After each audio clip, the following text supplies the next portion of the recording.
Wow, সত্যি বিশ্বাস হচ্ছে না। বাই দ্য ওয়ে, বিয়ে যখন করেছো তাহলে অবশ্যই পার্টি চাই কিন্তু ভাইয়া। হ্যাঁ হ্যাঁ, পাবি। তুর্য, কেমন আছো? তুর্য সৌজন্যমূলক হাসি মুখে বলে, আলহামদুলিল্লাহ। তুমি কেমন আছো? এই তো ভালোই আছি। থ্যাঙ্কস, আমার এক কথায় বোনটাকে নিয়ে এসেছো। It's okay. কণ্ঠ মাঝখান থেকে বলে ওঠে। তোমরা কথা বলো, আমি বাকিদের সাথে দেখা করে আসছি। কণ্ঠ দৌড়ে উপরের ঘরে যায়। তনয়া আহমেদকে দেখা মাত্র জড়িয়ে ধরে। বড় মামি, তনয়া আহমেদও কণ্ঠকে জড়িয়ে ধরে। কেমন আছিস? এই তো তোমাদের দেখা মাত্রই ভালো হয়ে গেছি। তাই? আচ্ছা, ছোট মামি কেমন আছে? কোথায় উনি? তোর ছোট মামি সেই তোফায়েলের সাথে রাগ করে নিজের ঘরে বসে আছে। তাহলে আমি দেখা করে আসি। না, এখন যাস না, ওকে একটু একা থাকতে দে। তুই বরং এই চা নিয়ে যা স্টাডি রুমে, ওরা খুশি হবে। কণ্ঠ চায়ের ট্রে নিয়ে স্টাডি রুমে গেল। ওখানে বসে আছে আহাদ আহমেদ এবং শাহাদ আহমেদ। আমি কি ভিতরে আসবো? কণ্ঠের গলা শুনে আহাদ আহমেদ এবং শাহাদ আহমেদ দুজনে ঘাড় ফিরিয়ে তাকালো। কণ্ঠকে দেখে বেশ খুশি হয় দুজনে, কিন্তু আহাদ আহমেদ খুশিটা চেপে যায়। শাহাদ আহমেদ তাকে ভেতরে আসতে বলে। কণ্ঠ ভেতরে এসে সেন্টার টেবিলের উপর চায়ের ট্রে রাখলো। কেমন আছেন আপনারা? দুজনেই বেশ ভালো করেই বলে ভালো আছে। আহাদ আহমেদ চায়ের কাপে চুমুক দিয়ে বলল। তা তুমি কি আজ এখানে থাকবে? কণ্ঠ গলা খাদে নামিয়ে বলে, না, স্যার আছেন, ওনার সাথে ফিরে যাব। আহাদ আহমেদ আনমনেই বলে উঠল। ও, কণ্ঠ তাড়াহুড়া করে বলল। আচ্ছা, আপনারা থাকুন, আমি নিচে যাচ্ছি। কণ্ঠ রুম থেকে বের হতে যাবে তখন আহাদ আহমেদ মৃদু স্বরে বলল। কাল একটা অনুষ্ঠান আছে, তোফায়েল আর অরিনকে নিয়ে তোমরা কিন্তু এসো। আমি অবশ্য জানিয়ে দিতাম, কিন্তু তোমরা যখন আজ এসেছো তাই বলে দিলাম। কণ্ঠ মাথা নাড়িয়ে সম্মতি জানালো। আহাদ আহমেদ ফের বলল। পারলে 3 দিনের জন্য এসো একেবারে। অনেক দিন তো এখানে থাকো না। কণ্ঠ থাকার কথা শুনে গদগদ হয়ে ওঠে খুশিতে। সন্ধ্যার দিকে বাড়ি ফিরে যায় কণ্ঠ আর তুর্য। কণ্ঠ কয়েকবার তুর্যকে ডাকলেও সে শোনে না। হঠাৎ রাগের কারণ বুঝতে পারল না কণ্ঠ। নীলার সাথে বেশ কিছুক্ষণ গল্প করল কণ্ঠ। এরপর অহনা খান, সাহা খান এবং কণ্ঠ মিলে সবার জন্য খাবার বেড়ে দেয় টেবিলের উপর। সবাই তো ঠিকই খেয়ে নেয়, কিন্তু তুর্য বাদে। কণ্ঠ কয়েকবার খাওয়ার জন্য ডেকেছিল তাকে, কিন্তু সে বলেছে খিদে নেই তার, তাই আর জোর করেনি কেউ। রুমে এসে দরজা বন্ধ করে দেয় কণ্ঠ। তুর্য বিছানার একপাশে শুয়ে আছে। কণ্ঠ আলমারি থেকে একটা ঢিলা দেখে কামিজ বের করে পরে নেয়। লাইট অফ করে বিছানায় এসে শোয় কণ্ঠ। কি হয়েছে আপনার? কণ্ঠ তুর্যকে পেছন থেকে জড়িয়ে ধরে, কথাটা জিজ্ঞেস করে। তুর্য কণ্ঠকে সরিয়ে দেয়। কিছু হয়নি আমার, ঘুমোবো। Good night. কণ্ঠ আবারও জড়িয়ে ধরে তুর্যকে। ঘুম না, আগে বলুন মন খারাপ কেন? মন খারাপ থাকলেও কি না থাকলেও কি। কণ্ঠ ফিক করে হেসে উঠল। হুট করে তুর্যের উপর উঠে বসে। কি করছো? নামো। আগে বলতে হবে কি হয়েছে। বললাম তো কিছু হয়নি। আচ্ছা ঠিক আছে, তাহলে জড়িয়ে ধরুন। তুর্য অকপটে বলে ওঠে। কেন, তোমার সান আছে না? তোমাকে জড়িয়ে ধরতে বলো। কণ্ঠ এবার বুঝতে পারে তুর্যের রাগের কারণ। সে শব্দ করে হেসে উঠল। এইটা কারণ? আচ্ছা, এই জন্য আপনার এত অভিমান হয়েছে? তুর্য দ্রুত বলে ওঠে। না, আমার কোনো অভিমান নেই। কণ্ঠ মিকি রাগ দেখিয়ে বলল। আপনি কি আমাকে জড়িয়ে ধরবেন নাকি সানের কাছে চলে যাব? তুর্য সুচালো দৃষ্টিতে তাকালো কণ্ঠের দিকে। এত সাহস! বলে কণ্ঠকে নিচে নিয়ে আসে। তুমি আমার, তাহলে আমি ছাড়া আর কেউ স্পর্শ করবে না। কণ্ঠ তুর্যের গালে আদরে স্পর্শ দেয়। ও তো বন্ধু হয়, এত রাগ করতে আছে? তুর্য বেশ গাল ফুলিয়ে বলে উঠল। যাই হোক, আমি যা বলেছি তাই। তোমাকে কেউ স্পর্শ করলে আমার কষ্ট হয়। আচ্ছা ঠিক আছে, কেউ ধরবে না, এখন আমাকে জড়িয়ে ধরুন, ঘুমাবো আমি। তুর্য আষ্টে পৃষ্ঠে জড়িয়ে ধরে কণ্ঠকে। কণ্ঠ সায় দেয়। জানালার একপাশে দাঁড়িয়ে আছে তোহা। আজ তার মনটা ভীষণ খারাপ, কিন্তু তা তো হওয়ার নয়। সে তো পেয়েছে নিজের মনের মানুষটাকে। তবে কেন তার মন খারাপ? কারণটা বোধহয় সেই ছেড়ে আসাটা। সূক্ষ্ম শ্বাস ফেলে রুমের ভেতর আসে শান। কারো উপস্থিতি টের পেয়ে ঘাড় ঘুরিয়ে দেখে তোহা। শানকে দেখে তার বুকের ভেতর দুমড়ে মুচড়ে উঠল। লোকটা কি করে পারলো তাকে ছেড়ে আসতে? তোহা, শানের ডাক শুনেও মুখ ঘুরিয়ে জানালার বাইরে তাকালো তোহা। শান তোহার দিকে কিছুটা এগিয়ে গেল। খুব অভিমান করে আছো আমার উপর? তোহা অস্ফুট স্বরে বলল, না তো, আমি অভিমান করার কে? শানের গলা কাঁপছে, কথা বলতে পারছে না সে। সত্যি সে মেয়েটাকে বড্ড বেশি কষ্ট দিয়ে ফেলেছে। ফট করে হাঁটু গেড়ে বসে পড়ল। আমাকে ক্ষমা করে দেবে, আমি সত্যি অন্যায় করেছি, ট্রাস্ট মি, আমি তোমাকে ভালোবাসি, প্রমিস। তোহা শানকে দাঁড় করিয়ে জড়িয়ে ধরল। এমন করে বলবেন না, আমিও তো আপনাকে অনেক ভালোবাসি। আপনি প্লিজ আমাকে ছেড়ে যাবেন না। শানের হাতের বাঁধন দৃঢ় হয়।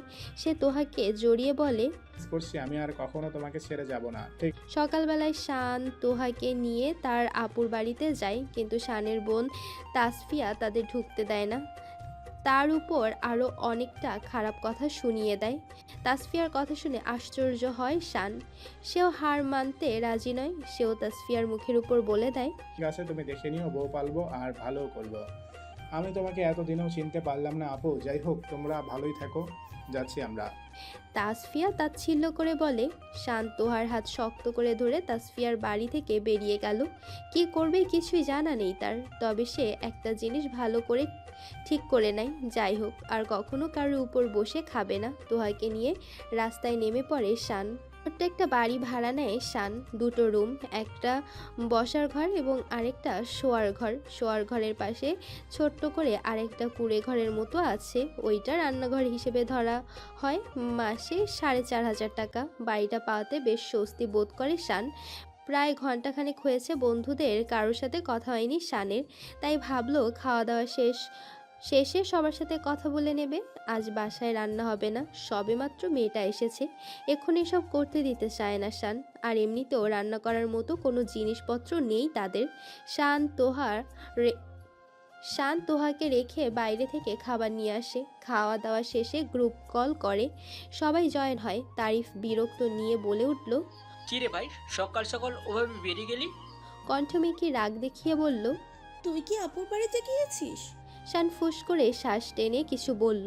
সবাই সব শুনে ভীষণ মর্মাহত হয়। একটা কথাই ভাবতে থাকে, কেউ কি করে নিজের আপন ভাইয়ের সাথে এমন করতে পারে। তোরা প্লিজ রাগ করিস না, আমি ঠিক আছি। সোহা বলে।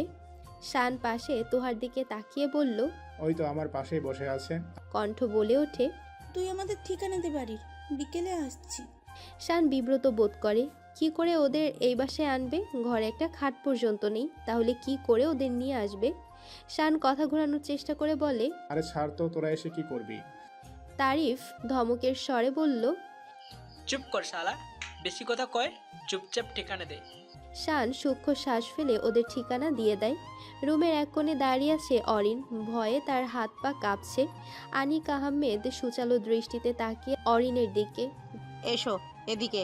বেশ ঝাঁঝালো কণ্ঠে অরিনকে কাছে ডাকলো আনিকা আহমেদ। অরিন ধীর পায়ে এগিয়ে যায়। আনিকা আহমেদ চোখের ইশারায় পাশে বসতে বলে অরিনকে। সেও বাধ্য মেয়ের মতো বসে পড়ল। তৎক্ষণাৎ আনিকা আহমেদ ওয়ার্ড্রোব থেকে একটা লাল রঙের শাড়ি আর ম্যাচিং করা ব্লাউজ নিয়ে আসে, সাথে একটি বক্স। এই নাও, অনুষ্ঠানে এগুলো পড়বে। অরিন খুশিতে গদগদ হয়ে আনিকা আহমেদকে জড়িয়ে ধরে। থ্যাংক ইউ মা। আনিকা আহমেদ ভ্রু কুঁচকালো, তাতে অরিন সরে যায়। যাও যাও নিজের ঘরে। অরিন ছুটে তোফাইলের ঘরে চলে গেল। উৎসাহ নিয়ে তোফাইলকে শাড়ি আর বাকি জিনিসগুলো দেখায়। দেখুন দেখুন, এগুলো শাশুড়ি মা দিলেন। ইস, এগুলো আমাকে দিয়েছে, ভাবতে আনন্দ লাগছে আমার। অরিনের খুশি দেখে ভেতরে ভেতরে স্বস্তি পায় তোফাইল। ওর হাত থেকে জিনিসগুলো নিয়ে বিছানার উপর রেখে দরজা বন্ধ করে দেয়।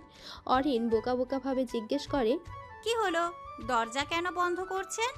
তোফাইল ফট করে অরিনের কাছে এসে ওকে কোলে তুলে নেয়। ক্যাবিনেটের উপর বসিয়ে দেয় তাকে। খুবই নিকটে এসে দাঁড়ালো তোফাইল। ক্ষণিকের জন্য থমকে যায় অরিন। শ্বাস প্রশ্বাস ভারী হয়ে আসছে তার। প্রেম প্রেম পাচ্ছেন, চলো একটা খেলা করি।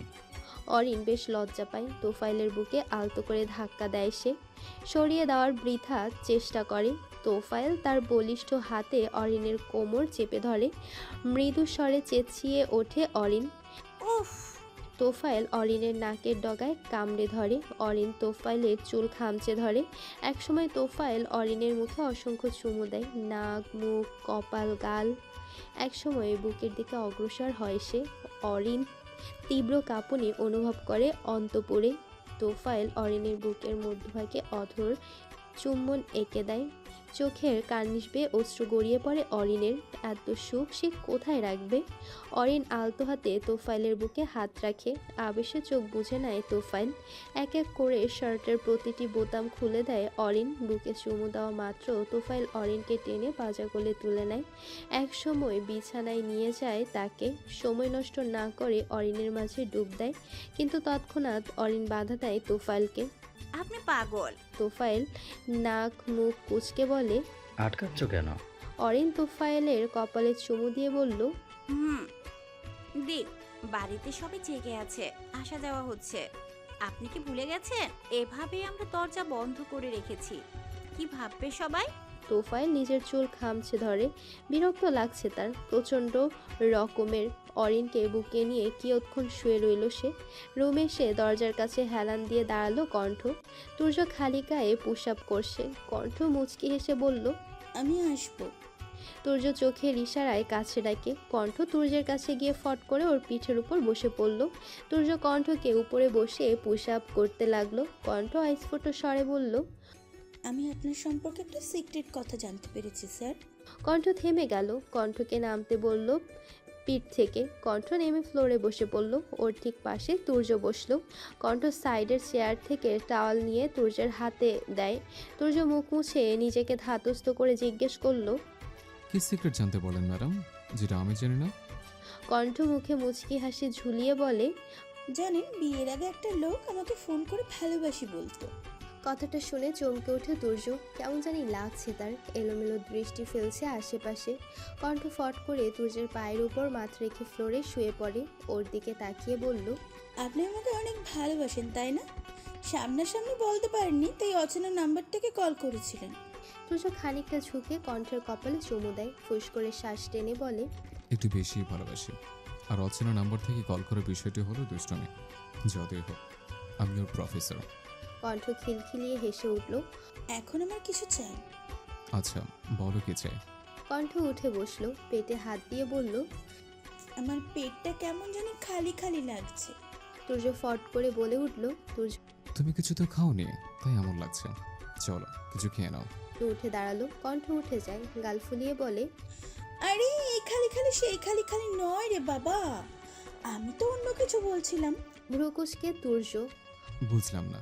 কণ্ঠ তুর্যের কানের কাছে মুখ নিয়ে ফিসফিস করে বলে, আমারও নীলাপুর মতন ছোট্ট একটা কিছু পেটে চাই।